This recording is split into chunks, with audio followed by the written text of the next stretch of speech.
Hello दोस्तों, स्वागत है आपका आज के नए वीडियो में। ये है पार्ट 2 चैप्टर फ्रेंच रेवोल्यूशन का। इस चैप्टर में हमने पहले भी पढ़ा था बेस्टाइल प्रिजन के बारे में साथ साथ ही जो फ्रेंच सोसाइटी थी लेट 18th सेंचुरी में उसके बारे में। आगे की तरफ बढ़ते हुए हम पहुँचे थे जो स्ट्रगल लोगों ने किया था उसको सरवाइव करने के लिए। जो 3 स्टेट्स के लोग थे वो आपस में किस तरीके से दूरियों से बिखर गए थे।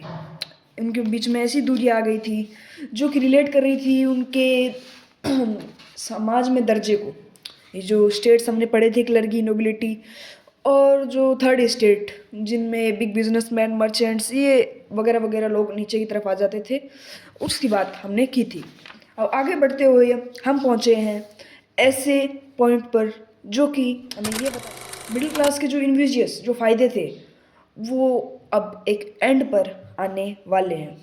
अब आगे हम पढ़ते हुए समझते हैं कि आगे क्या हुआ। In the past, peasants and workers had participated in revolts against increasing taxes and food security, but they lacked the means and programs to carry out full-scale measures that would bring about a change in the social and economic order. This was left to those groups within the third estate who had become prosperous and had access to education and new ideas. इसके अंदर ये बताया गया है कि जो past में थे पीजेंट्स और वर्कर्स जो पार्टिसिपेट करते थे रिवोल्ट्स में, जो अगेंस्ट थे टैक्स को बढ़ाने के और फूड की सिक्योरिटी को भी बढ़ाने में, मतलब फूड की जो कमी है उसको ये टैक्स बढ़ाकर फूड की कमी को लोगों को बढ़ा देते थे क्योंकि लोगों के पास इतने पैसे नहीं रहते थे कि वह खुद के लिए खाना भी खरीद पाएँ। फिर but they lack the means and programs to carry out full scale measures. उनके पास पूरे मतलब वो जितना अपने रिवोल्ट को बढ़ाना चाहते थे उतना बढ़ाने के लिए उनके पास सोशल इकोनॉमिक ऑर्डर नहीं था, जिस वजह से उनका रिवोल्ट कुछ हद तक कम हो रहा था। अब ये सिर्फ उन लोगों को बच गया था जो कि थर्ड स्टेट में थे क्योंकि ये उनकी लड़ाई बच रही थी। अब जो प्रोस्पेरस बन चुके थे एजुकेशन को एक्सेस करने के लिए और न्यू आइडियाज़ को जानने के लिए। आगे पढ़ते हैं। The 18th century witnessed the emergence of social groups termed the middle class who earned their wealth through an expanding overseas trade from the manufacture of goods such as wool and silks that were either exported or bought by the richer members of society.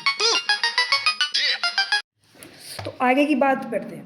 सबसे पहले जो 18th century में जो emergence थे जो social groups के, उन्हें term किया मिडिल क्लास को, जो अपनी वेल्थ कमाते थे, अपना बिजनेस है वो मतलब बाहर एक्सपोर्ट करने का काम करते थे। वो अपने टेक्सटाइल्स बिजनेस या मैन्युफैक्चरर बिजनेस को वो आगे बढ़वाते थे, एक्सपोर्ट करते थे या खरीदते थे। देखिए आ गया ना। फिर रिचर मेंबर्स ऑफ सोसाइटी, उन्हें रिचर्स मेंबर ऑफ सोसाइटी कहा जाता नहीं, वो खरीदे जाते थे रिचर्स मेंबर ऑफ सोसाइटी के द्वारा, वो भी मिडिल क्लास के द्वारा। उन्हें कहा मिडिल क्लास जाता था क्योंकि वो रिच जो फैमिलीज थी उनको अपने टेक्सटाइल्स, सिल्क, इन सब चीज़ों के सामान बेचते थे। फिर आगे बढ़ते हैं। In addition to merchants and manufacture the third state included profession such as lawyers और एडमिनिस्ट्रेटिव ऑफिशियल्स, और all of these were educated and believed that no group in the society should be privileged by birth. इसके अंदर ये बताया गया है कि जो सारे सोशल ग्रुप्स थे उनका ये मानना था कि जो सारे के सारे ग्रुप्स हैं ना, उन्हें सबको बर्थ से ही प्रिविलेजेस नहीं मिलने चाहिए। जिसके जो गुण हैं उस हिसाब से ही उन्हें प्रिविलेजेस मिलने चाहिए, ये मांग थी। फिर आगे की पढ़ते हैं। Rather, a person's social position must depend on its merits. These ideas envisaging a society based on freedom, equal laws, and opportunities for all were put forward by philosophers such as John Locke and Jean-Jacques Rousseau. अब इसमें क्या बताया गया? सबसे पहले तो इन्विजिएजिंग का मतलब होता है बैलेंसिंग।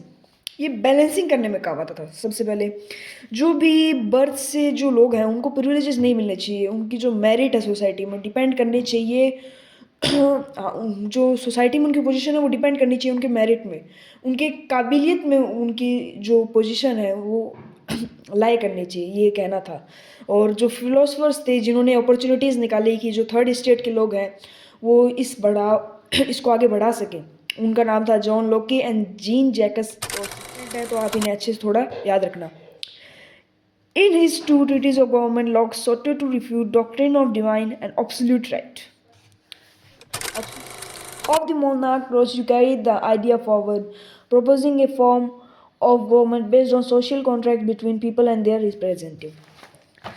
जो लॉक थे, जॉन लॉक, उन्हें रिफ्यूज़ कर दिया डॉक्ट्राइन ऑफ डिवाइन, क्योंकि जो एब्सोल्यूट राइट थी मोनार्क की, मोनार्क मतलब आप जानते ही होंगे, मोनार्क की मतलब खुद की सत्ता चलाना, मतलब किसी और को ज़्यादा बढ़ावा ना देना, खुद को एक इम्पेरेटिव मानना, खुद को सबसे खुद को ऊंचा दर्जा देना, वो मोनार्की मान सकते हो आप।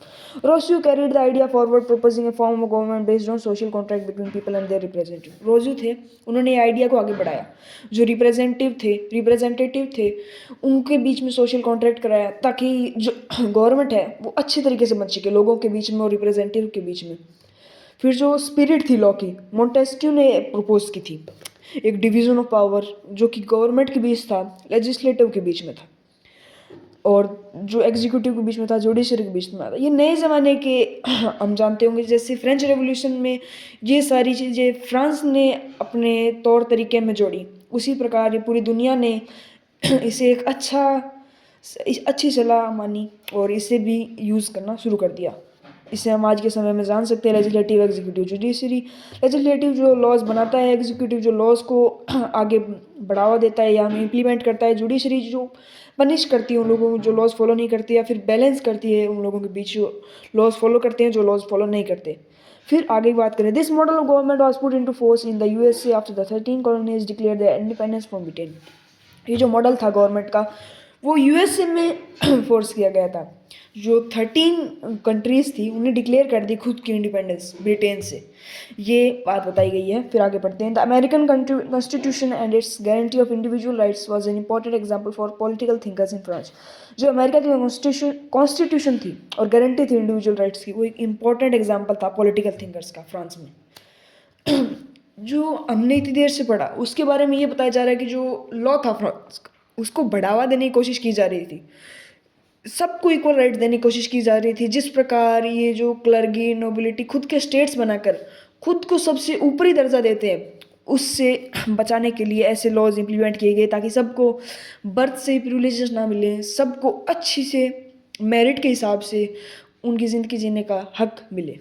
फिर आगे पढ़ते हैं, the ideas of this philosopher were discussed intensively in salons and coffee houses and spread among people through books and newspaper. जो आइडिया थे इन फिलोसफर्स के, वो डिस्कस हुए थे इंटेंसिवली, मतलब बहुत ज़्यादा लोगों ने डिस्कस किए सैलॉन्स, कॉफ़ी हाउसेज, और ये जो थे इनके आइडियाज़ वो बुक्स के दौरान, न्यूज़पेपर्स के साथ ये और बढ़ते गए। लोगों ने इसके बारे में बहुत सारी बातचीतें की। They were frequently read aloud in groups for the benefit of those who couldn't not read and write. इसमें बताया गया है जो फ्रीक्वेंटली इनको पढ़ा जाता था जोर से, मतलब अलाउड पढ़ा जाता था ग्रुप्स के लिए जो पढ़ नहीं सकते थे और लिख नहीं सकते थे, मतलब जिस प्रकार आप मान सकते हो अनएजुकेटेड थे या इलिटरेट थे लोग, उनके लिए इसको अलाउड बोला जाता था, तेज बोला जाता था, ताकि वो सुन सके और समझ सके। The news that Louis 16 planned to impose further taxes to be able to meet the expenses of state general generated anger and protest against the system of privilege। Louis 16 ने जो इम्पोज किया था फर्दर टैक्सेस का, वो एक ऐसी demand को abbreviate कर रहा था जो कि एक्सपेंसेस को बढ़ा रही थी और स्टेट के अंदर एंगर को जनरेट कर रही थी। ये जो प्रोटेस्ट था सिस्टम के अगेंस्ट जो कि प्रिविलेजेस का है, ये हमने आज पढ़ा है।